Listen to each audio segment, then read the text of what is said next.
Yeah.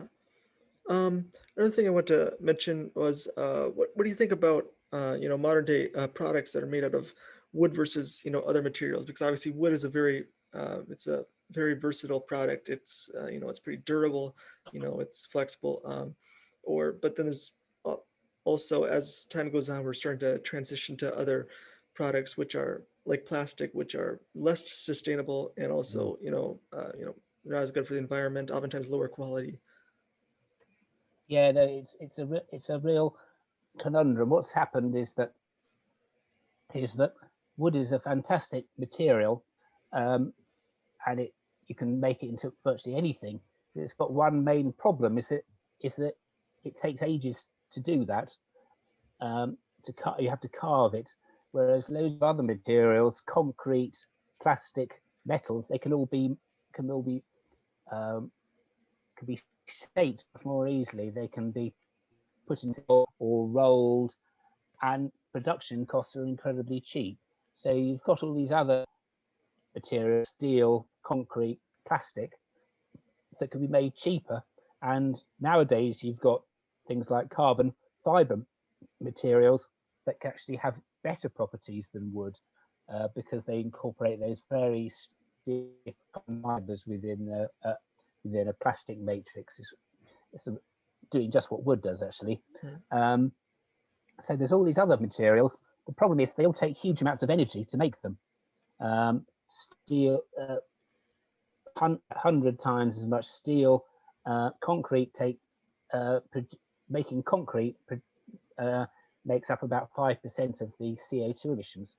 Uh, uh, Making plastic is hundreds of times more energy expensive than wood, and carbon fiber is incredibly energy intensive, and aluminium also is very highly energy intensive material.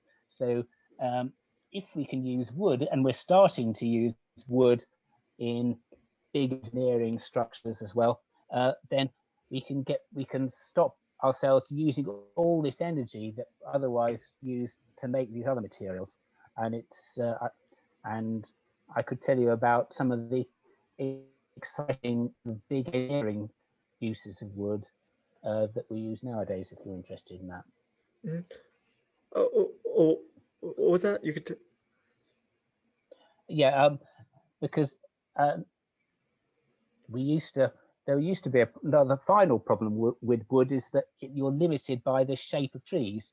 Mhm. That's not true anymore because nowadays we not only make plywood by using wood veneer and gluing it together with plastic to make sheets of wood, but there's the big modern benefit is being able to make laminated wood products, which is basically done by cutting lots of slender planks and then gluing them together. And you can glue them end to end with some finger joints rather like your fingers interdigitating. That makes a strong joint. You can stick glue loads of those little planks together to make a huge plank. You can, as you do that, you can make it into a curve. So you can make full curved beams, and you can make wooden beams of any size that you want, much bigger than an old tree. So nowadays we have been able to make skyscrapers with made with wooden beams.